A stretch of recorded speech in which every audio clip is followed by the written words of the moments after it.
Boker Tov, Yom Tov, Zarim Tovim, and Laila Tov. Glad to be here again today with you guys. I see I have a couple people already that have joined me. Thank you for just popping in for a quick chat. This isn't going to be long at all. The reason why I wanted to pop in today was I wanted to share with you that I am tomorrow, it'll be the first time that I do this. I am actually going to be opening up my Zoom meeting for what I normally do on Saturdays. So if you guys want to join, you can. In the description box, I have the meeting ID number as well as the password. So I will be going on to Zoom at just a little before 1 p.m. Pacific Standard Time. And the meeting generally goes from 1 to 3. I do this every weekend with my friend Regina, but she is out of town and she's not going to be able to join. And I really want to finish up. I really, really want to finish up the Wise and Foolish Virgins. Not because for any other reason that I'm looking forward to getting into the wheat and the tares, is that is going to be my next Sabbath day teaching.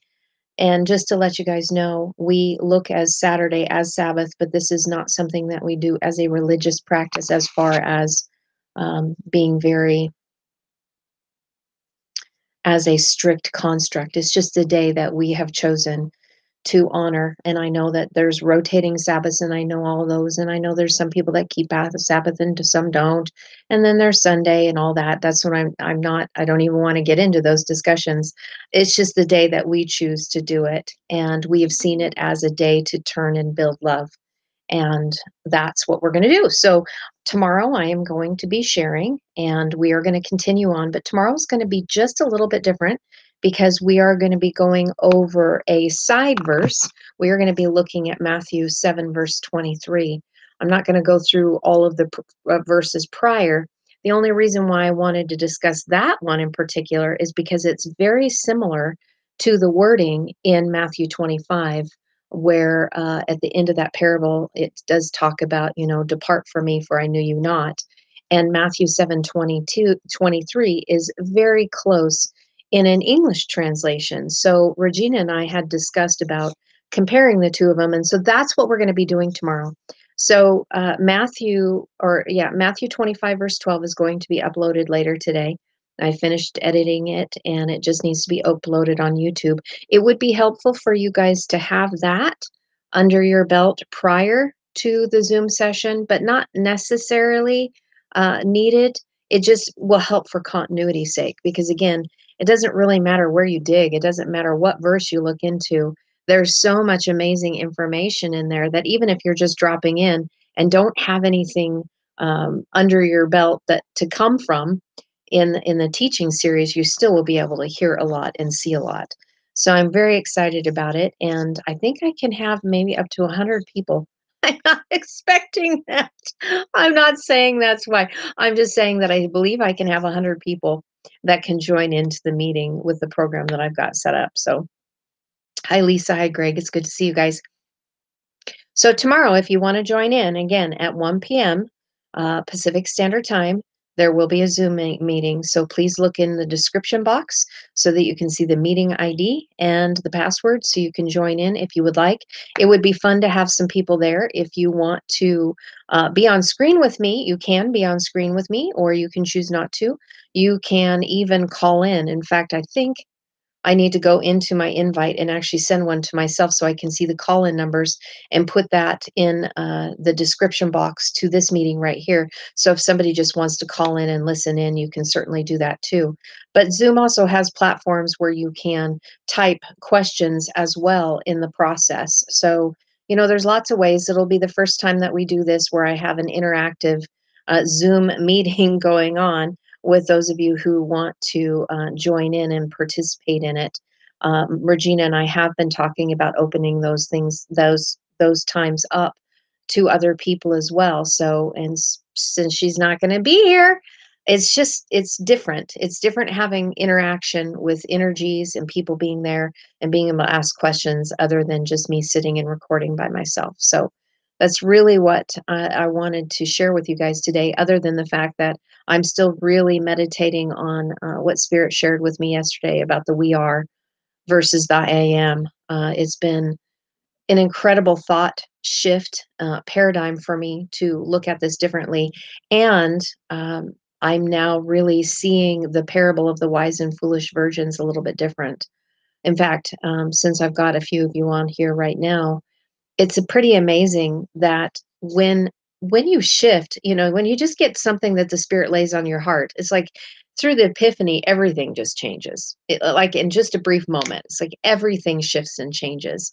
And what I began to see, because I was meditating on it as I was doing some more yard work today, spent 3 hours weeding, and my back said, "Okay, that's enough."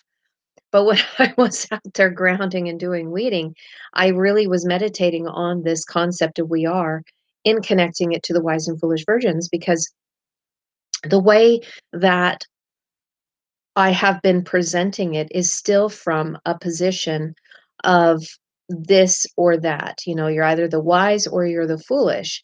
And I was actually I was getting a check in my spirit to realize that this is us. This is all of us. And at this point, in looking at it, like I'm even having a hard time putting it into words, because it's emotional for me to be able to see this, because the comparison, and you can see it in the language, you totally can see where the wise and the foolish are with those who have gone to the right hand path and those who have gone into the left hand path. It very much lays it out, and it makes a lot of sense. But when you go from I am to we are, you realize that that's speaking about all of us. And then when it drives it home and you bring it in closer to you, because all of the writings are very personal. They're I've said this several times, but it's like this beautiful love letter that has been written to us so that we can begin to see and change our mind, change our perspective, bringing it up higher in a higher vibrational frequency, an elevated frequency, to see above and beyond duality. So now when I go back on these scriptures and I'm looking at it through the lenses of non-duality, I realize that it is all humanity. And technically, when you look at it in that perspective, we've all played both sides. And whether you're talking about previous incarnations or you're just talking about this one, when you look at it, you can see that we have done both. Because in our adolescence, in our growing up, in our process of maturation, we have all had narcissistic tendencies. And so, what I have seen over and over is every time that olive is added on the suffix side, it is the collective that we're talking about here. It's talking about the we are. And because of that, I'm now even looking at the wise and foolish virgins a little bit different, because I'm realizing that it is really up close and it is really personal. And that as we shift into we are instead of I am, when we look at others around us, we realize that we've all had this burden and we've all walked this path. And, when you even think about it, I mean, it's kind of silly to look at it this way, but it's true. When we enter into this incarnation, when we come into the veil of forgetting and we get born into the waters of chaos and coming out of our mother's womb, because we don't know who we are extremely narcissistic when we're children, especially infants. I mean, we demand attention, we demand everything, and you better come right now. And some of us just haven't left that. But it really was hitting me hard today to realize that we are that, and that we have been going through this together. So instead of me wanting to look at the separation of the wise and the foolish, it's like the wise are the foolish and the foolish are the wise. because we are, and we are a mirror to see those things. And the beautiful thing about the foolish that I was looking at, that really just, well, you can see I'm in pieces again. I've been like this for days, guys. So tears it is. It's tears, tears and tears and more tears. That way it's written in Aramaic with the Samek and the Kaf and the Lamed. It's that the mirror of what is in us is that Samek has to do with the wedding ring and with the signet ring. It's a symbol, and it means to be surrounded and hedged in with thorns and a shield of thorns. And when we are in the place of not becoming and we are pushing against those thorns, we get pierced and we get pricked. But when people come and pierce us on that, or try to come against us, they get pierced and pricked because we are surrounded with a shield of thorns. And you can even look at that into the Mashiach, the Christ anointing, in the picture of the crown of thorns, the encirclet that was around Yeshua's head, in piercing us, piercing our mind and the way we think, and being able to enter into the Christ consciousness. That Samek with the Kaf Lamed afterwards has to do with the bride and with a crown. So in reality, the Samek Kaf Lamed is the bride who wears the crown of thorns as we get our consciousness pierced. And so when we are in that place of being selfish and self-serving because we are so powerful beings, the hope is that through the piercing and through the maturation, that our consciousness would be pierced enough to change and to uplift ourselves. And so I'm sharing this with you guys because of this shift that the Spirit has been putting me into with the we are concept. Because of the I am being a place where we're still separated. And so because of that, everything has to shift. And what it did is it's continuing to soften my heart. Like I was sharing with you yesterday, the expansion of my heart has been so much that sometimes I just don't feel like this vessel can contain it. And that's why the tears, it's like this pressure relief valve. And that's the only way I can contain it, is having tears come out. But now I see this wise and foolish parable in a much different light, because we are, all of us collectively, going through this transition, and we have to be able to rise above the separation so that we can see each other collectively without saying that I am this and you are that, or I fall in the category of being wise, or you fall in the category of being foolish, because we all are. We flip and we flop and we go in between on being wise and being foolish, but those are just frequencies that we embody. And we're all being challenged with those right now, every single one of us. So as we shift, this is going to be changing our perspective, and these energies are changing it. And these energies are coming in so that we can move together, not separate, not divided, but coming together and shifting together. And I just see it as a greater awareness of who we are and who our mirrors are around us.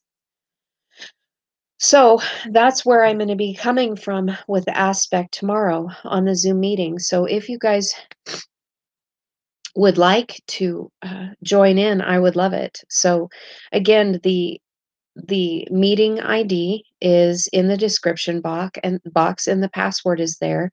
And we'll just see how Saturday goes. We'll see how the gathering, because that's what I've been calling it. We'll see how the gathering goes tomorrow and see if it's something that we want to continue to do.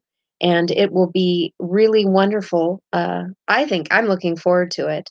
and just to be able to have some discussion time, because I love being able to see your guys' comments. It's awesome, but it would be so much better if I could have interaction with you guys and actually hear your voices and us talking, because it's different when we have our frequency there. Sometimes words can be misconstrued and whatnot. So it would be wonderful to be able to have every, or whoever wants to join, to be able to do it. And so the time tomorrow is 1 p.m. Pacific Standard Time. So I saw that, Brandon. So that's what, 3 hours ahead for you. And if you can be there, great. And if you can't, again, it's going to be recorded. It'll be just like I always do on my Sabbath gathering on Saturdays. I record them and then I post them later. And I will post it, but it will be I just think it'll be enjoyable. So thank you again for letting me share. Thank you for allowing me to be transparent in some of the things that I'm still wrestling with as we walk this out together. Because, stronger we are together than divided as I am. And it's going to probably shift even the way interpreting the scriptures are going to go for me. And I would love to just even be held accountable to that measure, because I don't want to keep dropping down into a lower way of viewing and seeing things, and I don't want to get pulled into duality, and I don't want to get into the comparisons, because there's so much love. There's just so much love in the inclusivity. And I think that's what we're really needing. And we need it to be genuine, not just the concept that's in our head, but really begin to see people through our heart, from here, not up here. Because this is what usually just gets in the way most of the time, the 6 inches between our ears. And if we begin to see each other in the we are instead of the I am, then that inclusivity through the heart will then just make everything else diminish, because the heart is the only thing that matters. I mean, truly. And even as creators, because that is the place that we create from, is from our heart, the frequencies that are generated for there. So, any rate, Claire, that's funny. I have to post that. Just funny. Yes, it might be your ego, but if you decide to join on to, if you decide to join on tomorrow, you don't have to be on camera. You don't. I'm on there just because I like, being able to see my friend, because she doesn't live here anymore. So if you want to join in, and like I said, you can also call in. You don't have to be on screen. You can just listen if you want to. If you want to change over and sign in and be on camera, but there's also, opportunity for you to be able to type in questions too. So you can be anonymous, or you can show your face. It makes no difference to me. It's going to be available, and this is the first time that I'm going to be offering this. So again, we are going over Matthew 7:23, and it is a side verse, and then we will be finishing up with the parable of the wise and the foolish next week, and then move into the wheat and tares. So thank you guys. Yes, Brandon. So it will be 4 p.m. Eastern. Yes, because I think, yeah, you're 3 hours ahead of me. So once again, 1 p.m. Pacific Standard Time, and all the information for Zoom is in the description box. And I really look forward to whoever decides to join. If it's only one of you, great. If it's 10 of you, great. If it's 50, that's fantastic. I just would love to have interaction with somebody while I'm talking, and then have you guys, if you have questions or whatnot, and we can just talk. I would love to talk with you guys. That's what's most amazing and important to me, is to hear your voice. And if you want to share your face, you can, but I know that some people are shy on that. But it's going to be available tomorrow, and we'll just see how it goes, and see if this is something that we want to continue to do collectively as a group, or I can just hang out with my friend Regina. She's really easy to hang out with. But things change, and we are wanting to be more inclusive with each other. So I hope to see you guys there tomorrow. So thanks for this little check in with you guys. I love you very much, and I am so glad that we are one family. It just makes my heart so big and so full of love and so full of light. And I look forward to being able to experience that tomorrow, real time with you. So, shalom, shalom, and namaste.